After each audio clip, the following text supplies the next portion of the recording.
kids were going to area wide, and you couldn't tell that there was a difference in the crowd. So that's always, I guess, always a good thing. I'm guessing at least a dozen left out from here, and I'm assuming probably Fallon and them just probably went straight there because Scott had to come to the elders and deacons meeting. So I'm guessing we probably got 12 or 15 there tonight. Again, so encouraging to see the foyer filled with young people ready to go and spend the evening with a bunch of other young people from the area, and to be at Maywood, which is a great environment for them, and we're thankful. I'm thankful for all the parents that made sure their kids were here to go, and also thankful for Kyle and Lexi and Scott and Fallon for taking it. Rhonda tried to go. She asked Scott if he needed some kind of adult supervision. No, I did ask that. And I told her they needed her, but she wouldn't believe it. yeah, so no, she got out of it. She didn't go. But I'll tell you what, I wish I was there. I'm not some bad predicaments. Yeah, they do. All right, tonight I want to think about. I hadn't intended to do this. I just wasn't satisfied with the material that I had prepared. Had a question about the Holy Spirit, and I just wasn't satisfied with what I had. And I had seen an article on Apologetics Press. Apologetics Press is a group that's based out of Montgomery. It's overseen, I think, by one of the congregations down there. At one time it was overseen by Eastern Meadows, but it's a work. Dave Miller, his son Jeff Miller, Eric Lyons, Kyle Butt, a number of really great minds work there. They write and they lecture, and there was an article that came out this week titled, "Should Christians Give Up the Idea of a Young Earth in order to Gain Converts?" And this was the first of a two-part series, and it, of course, I read the article, and I actually shared it on my page, and it's worth your time because there are a number of things that the Bible teaches that are based in a proper and what I would say a literal understanding of Genesis chapters 1 through 11. And so, but with that in mind, I thought, well, rather than speak particularly to the matter of simply having a young earth, which I can do that, I wanted to instead begin with the premise: is it reasonable to believe in God? Is it reasonable to believe in God? Because for a long time, by the way, there have always been atheists. You know, even David dealt with that matter in Psalm 14 and verse 1. If there were no such thing as atheists, David would have never said, "The fool has said in his heart, there is no God." And so there have always been atheists. And there's always been atheists in America, even though the vast majority of people in America still profess to believe in God. The numbers are not nearly as high as they once were, but the number is still, I think, in excess of 80 or 85% of all people affirm some belief in God. The difference that we're seeing more and more nowadays is that the atheists, rather than being content to be happy in their atheism and leave us alone in our belief in God, have become more militant, they've put themselves out in print, in books, mocking Christianity. You've probably seen at some point, I'm sure everybody's seen the little fish symbol, right? The little fish symbol. If you've ever seen, the atheists have a version of that. It's a fish symbol and it's got legs on it. Which is simply, they're just kind of thumbing their nose at the idea. It's an evolution symbol. That's what it boils down to. And a number of books have been written that mock the idea of faith in God. And so they're no longer, content just to be themselves and let us be us. I don't know how many of you might have seen this. Ronald Reagan Jr.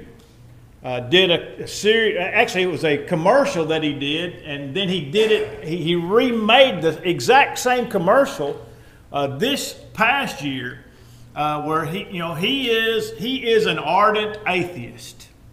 Ronald Reagan. Now his father was not an atheist by any stretch. Ronald Reagan was a man that believed in God. In fact, I had ties to the Independent Christian Church at one time in his life.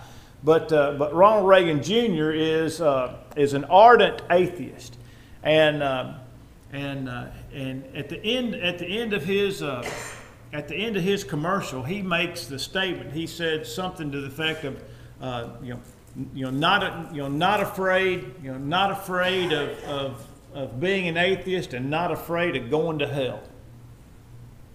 And I thought, man, that's just, but that gives you, an idea of the mindset that exists in the minds of atheists now. That they're far more vocal and militant in their pursuit of atheism. Which, by the way, atheism, and we'll talk about this perhaps a little bit tonight, believes that the entirety of the world is only material. There is no such thing as soul or spirit. And that everything that happens and everything that we think is purely materialistic and is driven purely by chemical processes. And it has a very fatalistic view of the world. In fact, some have been at least honest in their assessment of their worldview by saying that the embracing of atheism means there is no such thing as free will. No such thing as free will. In other words, everything that we do is biologically determined. Which leads me to question, if everything is biologically determined, then why are you trying to convince me that my faith in God is is unreasonable? If I've been biologically determined to believe this, and why are you trying to change my mind, and why are you so mad at me at just simply doing what nature has caused me to do? In that sense, atheism shares a whole lot in common with Calvinism. Because if everything's already been predetermined, as the Calvinist says, then why are they trying to convince me that Calvinism is a legitimate system of faith? If I've already been predetermined not to believe it, why would you try to convince me to believe it? And so both Calvinism and atheism are extremely fatalistic in their worldviews. And so with that in mind, let's begin by in thinking about the question, is it reasonable to believe in God? Let's consider the consequences of the alternative. All right, let's just assume for a moment that there is no God. And we'll assume that it is a fact that there is no God.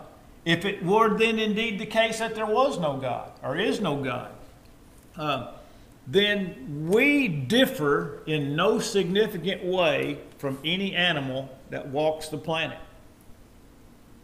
Because we would simply be the product of an evolutionary process that the animals are all part of, and thus we could and ought to look to the animal kingdom to determine how we ought to behave.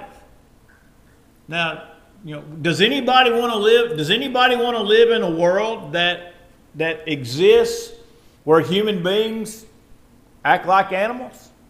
In some cases, human beings do act like animals, right? And by the way, and what is our natural response to human beings that act like animals? Yeah, put them in a cage. That's exactly right. In jail. You take an animal, you put it in a cage. You get a person who acts like an animal. That person belongs in a cage. Why? Because they're a threat to other people.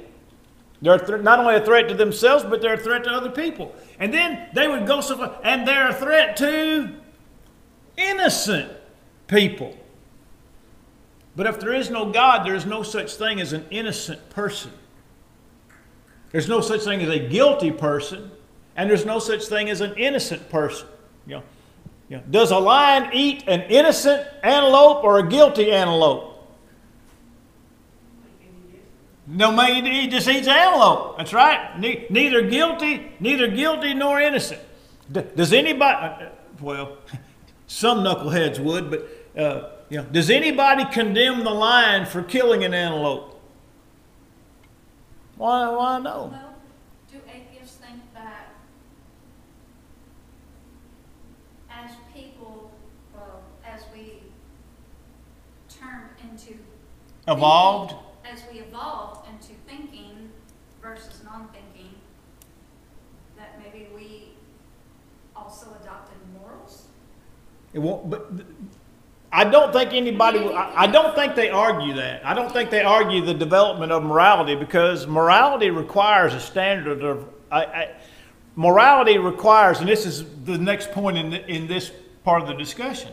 Morality requires an objective standard of right and wrong. In other words, you can draw a line in the sand and you can say this is right and this is wrong. But society kind of does that because it's changed. All right, but let me ask you this, because I mean, I understand. and I know you're not. I know what you're saying, but it makes me aggravated. I had a list of things. I had a discussion with a student from Jacksonville State back in 2017 when I was teaching Fishers of Men, and of course, y'all know me. I talk to everybody. So by the time the 13 weeks was up, and I'd spent 13 nights in the Hampton Inn in Jacksonville, I knew everybody that worked there by name, and so I was talking to a young lady who was from Jacksonville and was attending school at Jacksonville, but was working at the hotel there. And some of the things that she said were things like, well, society tells us, and I had this written down. That's why I meant to bring it tonight and I forgot it. But one of the things she said expressly was, society tells us what is right and what is wrong. Right? I mean, that's what Rhonda said. Rhonda said, wouldn't the atheists argue that as we've become more evolved, that society tells us what is right and what is wrong? Yeah, I'm not saying. Yeah, Rhonda's not saying it. She's just saying that would be the argument. Because, and the reason I mention it is, that girl said that to me expressly. Society tells us what is right and what is wrong. All right. So then, and I didn't get a chance to respond to her because she wasn't at work the next week when I was there and the class finished. But think about this. Has anybody ever heard of Auschwitz? Does the word Auschwitz mean anything to anybody? Sausage. No. Oh, no. Say it, Wade. Jewish death camp in Austria, where millions of people of Jewish descent were exterminated by the Nazis in World War II. I mean, they marched those people into gas chambers and incinerated them. I mean, does anybody remember the number of people that were estimated to be killed by the Nazis in World War II? Over 6 million. Over 6 million. Over 6 million people were murdered. And over an additional 5 million prisoners of war that ended up making it. Right. At the end of the war. So they killed 6 million people. Killed 6 million people. Now, when the war was over and the Nazis lost, there were the trials. Was it the Nuremberg trials? The Nuremberg trials. And the defense of some of those Nazi higher-ups was this: we were just simply doing what the law told us to do. The German people turned a blind eye to those people being murdered. They encouraged it. They agreed with it. Hitler had convinced them that all the problems of Germany was caused by the Jews, and we need to get rid of the Jews and build the master race. The master race. The Aryan race. Now, German society from 1933 to 1945 said those people need to be killed. They need to be experimented on. All types of horrific things were done to these individuals. Now, Does that mean because their society permitted that they couldn't be tried for crimes against humanity? No. Well, what happened? Well, what happened was that those that prosecuted the Nuremberg trials argued from an objective standard of morality. They said, no, regardless of what your laws, regardless of what Hitler said, or regardless of what the political climate was, or regardless of what your society permitted or approved of as being permissible, you knew it was wrong, or you should have. And so they argued from an objective standard of morality that the Germans rejected. So, no, it's exactly what's going on in our country right now. Well, I mean, just take the abortion issue. It's been 63 million babies murdered in America since January 20th, 1973. 63 million. 63 million. Some of those first kids that were legally murdered would be turning 50 in the next year. Be turning 50 in the next year. You think about, and by the way, as a rule, our society has approved that, right? They've approved that, and so does that, So apparently, society does not determine a standard of morality that is acceptable under. Not to everybody, but they do, in a way, establish morality by passing laws that make it okay. The question is not do they establish morality. The question is do they establish a morality that can be defended? And the answer to that question is no. Apparently, to some people they can because they do it. Yeah, but people will always draw a line somewhere. Always draw a line somewhere. Probably not atheists. Even an atheist will draw a line somewhere. You put a gun to an atheist kid's head and threaten to pull the trigger and ask him if it's all right if you just go ahead and pull the trigger, since we're nothing but animals and animals can do whatever they want. Is it all right if I just go ahead and blow your kid's brains out? You think they're going to say, go ahead, ain't nothing to me? But society still says that is not. Didn't in Germany. Exactly.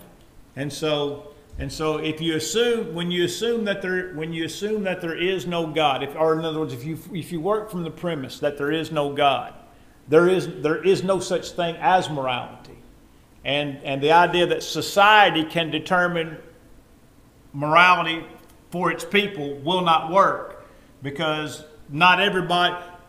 When you leave it up to men to draw the lines, everybody draws a line in a different place. In other words, the standard, the objective standard, is never the same for everybody. So if I draw a line, or if I draw a marker here, but Wade Ramsey draws a marker somewhere else, and Zach draws a marker somewhere else, whose marker is right? Is it just the marker that more people agree with? And then what do you do if you can convince somebody? What if I can convince enough people that Zach's marker's wrong and my marker's right? Do I get to go back and punish all the people that accepted Zach's marker? Maybe atheists don't go by morality. Maybe they just go by laws. The law of the land. What's that? Yeah, and the difference between my marker and your marker and your marker, and there's in other words, there's areas in between those three markers. And so the point is, when you assume that there is no God, then of necessity there is no objective standard of morality. No objective standard of morality. And so that's a problem, because animals are not amoral. I mean, they're not immoral and they're not moral. They're amoral. In other words, the animal kingdom exists without any system of morality. They're amoral, without morality. If there is no God, then human beings must also, of necessity, be amoral, without morality. Might makes right. And that's the way it works in the rest of the animal kingdom. So there's in other words, nobody really wants to live in a world that believes there is no God. I was watching Rabbi Zacharias was taking a question from a young man. And here's what the young man says. He says, "Why do we need a standard of morality anyway?" He said, "What's wrong?" He goes, "What's wrong?" He goes, "What's wrong with assuming that there is no standard of morality?" And the first thing Rabbi said, after Rabbi got done laughing at him, he said, "Do you lock your door at night?" And the guy chuckled and he said, "Yes." And then, "Well, why? Why do you lock your door at night?" Of course, he didn't have to answer because the answer was obvious, right? Because there might be a guy who doesn't share my standard of morality who thinks that my stuff is his stuff. Or might just consider that my life is not worth living and he's determined that I'm not fit. You know, maybe I cut him off at the red light. He's determined that I'm not fit to live. By the way, we see that kind of foolishness happen every day, don't we? You know, people just kill people over the craziest of things. And so Rabbi said, nobody wants to live in that world. He said, not even you. You don't even want to live in that world, and you've evidenced it by the fact that you lock your door at night. And so nobody wants to live in that world. Nobody wants to live in that world. There could be no real level of criminality if there were no God. I mean, what is murder? Murder is the death of what? An innocent individual, right? Well, if there is no God, there's no guilty, there's no innocent. You know, nobody wants to live in that world. You know, nobody wants to live in a world where men can serve as sexual predators over anybody, you know, over any woman that they might find desirable or whatever. Nobody wants to live in that world. And yet, you know, how do animals work those things out? You know, in the wild, and nobody wants to live by that code. And so, you know, the first thing I always think about is, if there is no God, well then let's just consider the alternative. And nobody wants to live with the alternative. What it boils down to in many cases is the atheists don't want to live by certain restrictions that God has placed on mankind. Certain restrictions. There are certain restrictions that they want and expect all of us to live by. But they want to be able to pick and choose, right? Well, when we do that, then again, every man is a law unto himself. And nobody wants to live in that society. So, you know, is it reasonable to believe in God? Well, if you want an orderly society, it's reasonable to believe in God. All right? Is it all right? Now let's look at from a moral standpoint, at a practical standpoint. For example, the fact that the world exists. Is it reasonable to believe in God when we look around and we look at nature? For example, is the Big Bang a sufficient explanation for the fact that the world exists? Why, no. No. Because if there was ever a time when there was nothing, then what would there be right now? Nothing. If there was ever a time when there was nothing, then there would be nothing right now. Yeah, where did the first something come from? Where did the first something come from? In other words, the Big Bang is not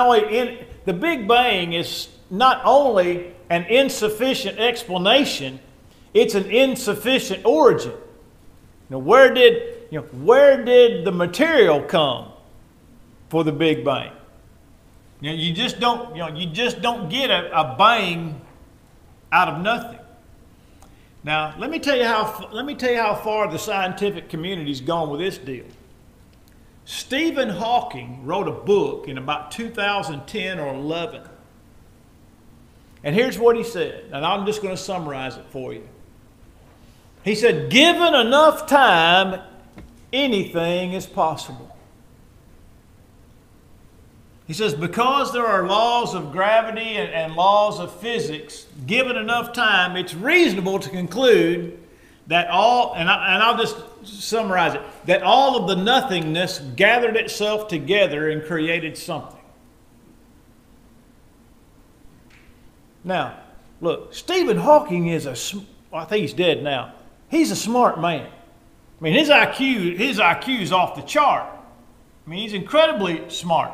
But that's one of the dumbest things I've ever heard. You know, that because there is enough time, and he says, and because there are these laws, it's only reasonable to conclude that all of the antimatter in the world gathered together and created matter, and then that's where we got everything. That's where we got everything from. And why haven't we seen it happen again? Yeah, why? Yeah, why? Well, it only happened once. It hasn't been long enough for it to happen again. But what's he trying to argue? He's trying to argue that you can still get something if you start with nothing. Nothing plus nothing equals. Nothing. That's right. As Jethro would say, naught from naught leaves naught. And so, I guess nearly everybody in this audience is old enough to know who Jethro is. But I'm not talking about Jethro Gibbs either, Angie.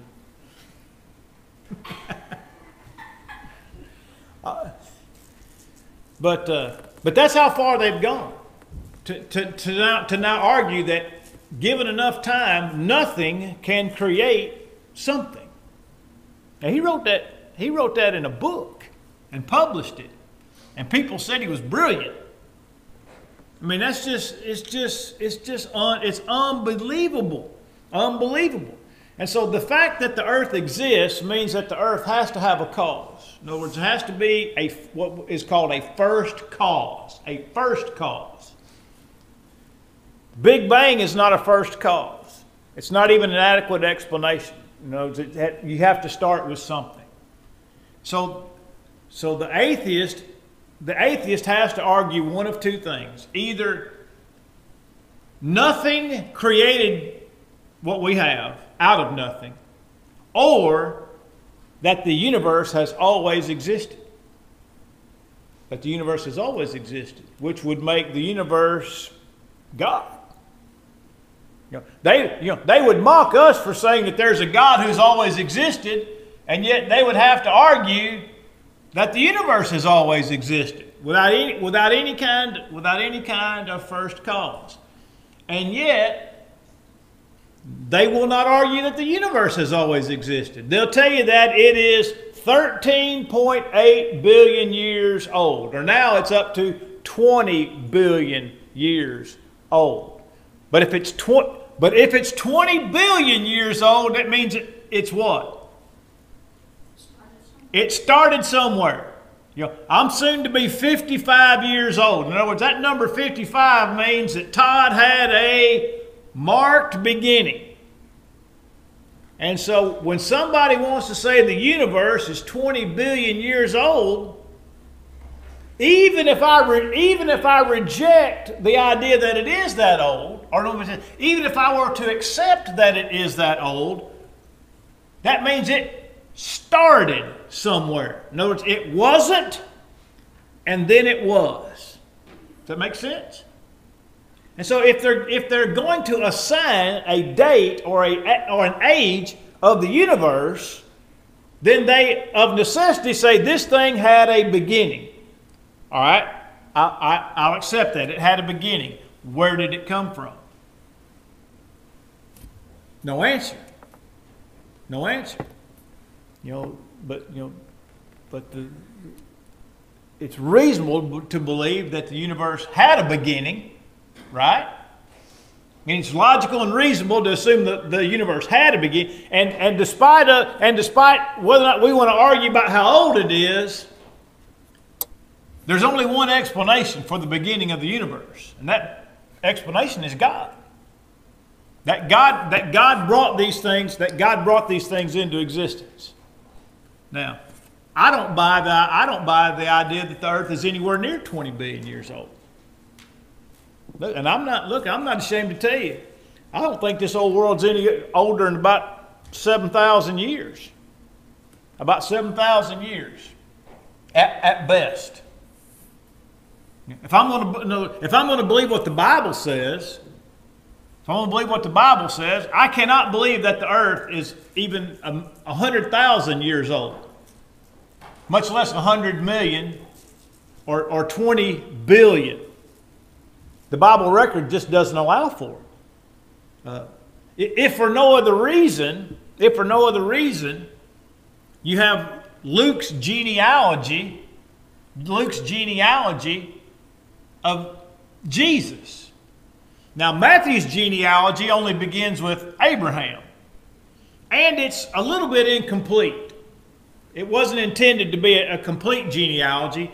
Matthew's genealogy was simply to show that Jesus was both a descendant of Abraham and a descendant of David. And it lists 42 generations from Abraham to Jesus. All right? Luke's genealogy, on the other hand, is far more detailed than Matthew's. But Luke's goes all the way back to Adam. And we can know a little bit about how old Adam was when he started having kids. And we can know a little bit about how old Seth was. You know, we can read Genesis 5 and read about, these people who lived to be nearly 1,000 years old. And I believe that's a literal number. When it says Methuselah lived to be 969, I believe it's just the way, it's just the way the Bible says it. All right? But even given these men who lived a long time, I think Adam was like 130 when Seth was born. That's just off the top of my head. Adam lived to be 930 years old, and he was over 100 when Seth was born, as recorded in the Scriptures. But even given the ancient ages of some of these earliest patriarchs, you can still only get the earth to be about 7,000 years old. I saw a listing of all of the ancestors of Jesus from Luke's genealogy in Luke chapter 3, and the guy that put this together said 6,777 years. Now again, there's some assumptions in there, because Luke's genealogy doesn't tell us how old everybody was when they begat and the next one begat. But just assuming a reasonable age, the earth can't be more than about 6,700, 7,000 years old. And so, just respecting the integrity of the text of the Bible would say, I cannot accept what's called an ancient earth. I have to accept a young earth. Now, with respect to that, some have conjured up some really crazy ideas, such as what's called the gap theory. The gap theory. The gap theory teaches that there is a giant gap in time between Genesis 1:2 and Genesis 1:3. That the gap theory teaches that God created the world and then destroyed it and then recreated it in Genesis 1 and verse 3. It's still not an explanatory mechanism. If God destroyed it, then He destroyed it. Right? And if He started over, He started over. And so that wouldn't be helpful. Also, the Bible teaches that Adam was the first man. Right? That's what the Bible teaches. Adam's the first man. And so you can't have millions and millions of years with human beings living in Genesis 1:1 and Genesis 1:2, and then God destroyed all of them and started over with Adam, because that won't fit the biblical narrative. And Adam called his wife Eve because she's the mother of all living. And so much of the Bible teaching is tied back to the phrase "in the beginning." You know, that's the opening lines of the Bible, right? In the beginning, God created the heavens and the earth. You know, what did Jesus say about when in discussing marriage and divorce? He says, "Have you not read that He that made them in the beginning made them male and female?" Now here's the key. To me, one of the keys to knocking the gap theory in the head. In the beginning is in Genesis 1:1, right? It's in Genesis 1:1.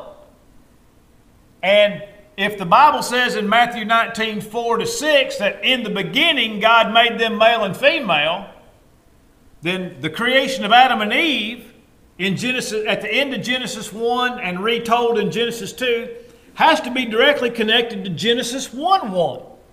You see? Because Jesus said it was made in the beginning. And so Adam and Eve have to be tied to Genesis 1:1 in some measure of time. And if there were somehow millions or billions of years in that gap, that wouldn't be anywhere near the beginning. That'd be the end. You know, if this earth has only been around 6,000 years since Genesis 1:3, that's closer to the end than it is the beginning if there's billions of years before it. You know, the Bible, Jesus described the devil as a liar and a murderer from the beginning. From the beginning. Again, where the phrase "in the beginning" is found is Genesis 1:1. So there can be no, there can be no millions or billions of years there in those first 2 or 3 verses. So the gap theory is patently false. All right. A second what they believe is a plausible explanation is that the days of Genesis chapter 1 are not really days, but really they're billions and billions of years. But Moses wasn't smart enough to understand billions and billions of years, so God just told it as if it was a day. Now that's what is commonly known as theistic evolution. That evolution is true, but God is the creator of it. All right. Well, again, we have a number of issues with that. And here's what they'll say. They'll say, well, the Bible says that 1,000 years with God's as a day, and a day is as 1,000 years. Well, if that had anything to do with the creation week, we might consider that, but that won't work. That won't work because that's talking about that it's not talking about how God created the world, it's talking about how He's going to bring the world to an end in 2 Peter chapter 3.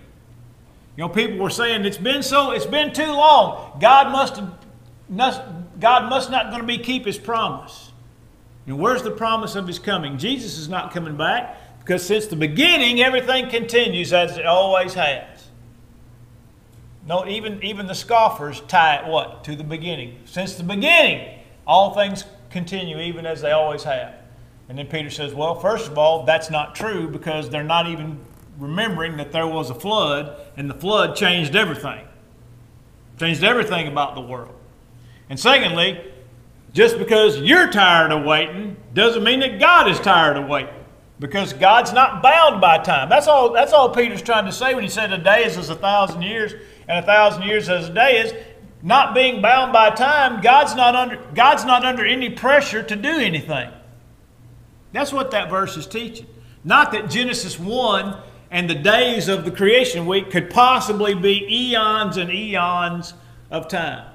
Also, Moses wrote this account over 2,000 years actually after it actually happened. After it actually happened. I think sometimes we forget that Moses penned these, and Moses didn't live until about 2,000 years after Adam and Eve were created. And so Moses wrote Genesis chapter 1. All right? But then also Moses wrote Exodus chapter 20. And in Exodus chapter 20 it says, in verse 11, for in 6 days God created the heavens and the earth and all that in them is in 6 days. So Moses gave us the creation account, and then he referred to the creation account in Exodus 20 in giving the Sabbath day. In other words, there's no way anybody could ever read Genesis 1 and come to a conclusion that it wasn't 7 days.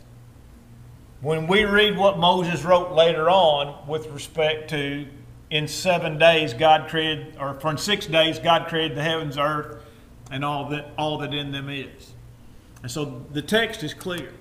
All right, and let me add one more thing to this in regard to Genesis chapter 1, and that is this. The word day, there, evening and morning were the first day. That word there is the Hebrew word yom. We would spell it Y-O-M, yom. It's the Hebrew word yom. Now, the word day can have a number of meanings, right? If I would say back in the day, am I talking about a specific day or am I talking about a time? I'm talking about a time, right? Back in the day. Back in my day, that sounds like something Catherine would say. Back in my day, all right, but I can also use the word day to mean a day, right? And so how I would use that word would determine what its meaning is. I want you to note in Genesis chapter 1, Moses used 2 specific designations with the word day. First was evening and morning. And then secondly, he put a number on it. You see that? Evening and morning were day 1. Evening and morning were day 2. Evening and morning were day 3. You see how Moses is using 2 separate designations to give us the understanding that God is talking about a 24-hour period of time. If God didn't want us to understand that He made the world in a week, why did He go to such great lengths to help us to understand that He made the world in 1 week? I mean, it seems like He would have left it far more nebulous than He did. But when you hear the words evening and morning, you think what? 24 hours. And when you put a number designation on it, that just stamps it even further as a 24-hour period of time. And so we can consider the alternatives to what we call theism or faith in God, and nobody can be content there. Every man is a law to himself. And then secondly, there are biblical proofs to show that it's not only reasonable to believe in God, but it's reasonable to believe in God's testimony about what He said about the creation of the earth. 6 days and rested the 7th. And so the answer is obviously it is reasonable to believe in God. And it is reasonable to believe what the Bible record says about how and when God made the world, because of all the phrases that we can find in the New Testament that are tied to that phrase in the beginning, which is Genesis 1 and verse 1. All right, I'm out of time. What question? Any questions about anything I've mentioned with regard to objective morality or the biblical record? All right. If not, let me turn this off. And we can pursue this a little more. We can talk about